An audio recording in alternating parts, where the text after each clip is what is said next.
Short points. 2 orthopedic conditions you must not miss, but they are actually easy to miss.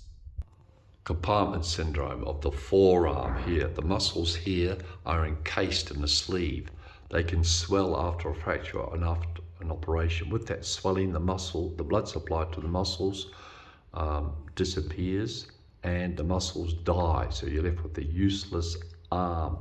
You must diagnose severe pain, touch it, they scream.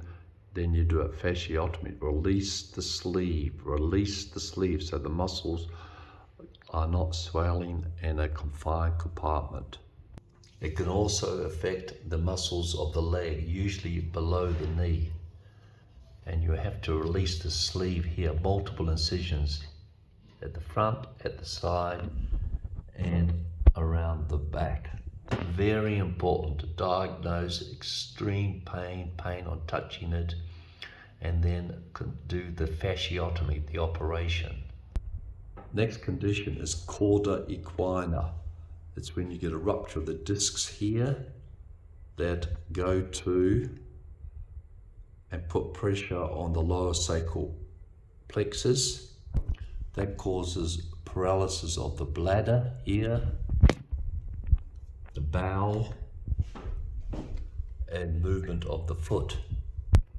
You have about 6 to 8 hours to do an emergency laminectomy on the back, relieve the disc rupture pressure on the nerves so the bowel, the bladder, and the foot can recover. You can imagine losing control of your bladder and your bowel is devastating for most people. This can occur in young people, so you've got to pick it up early.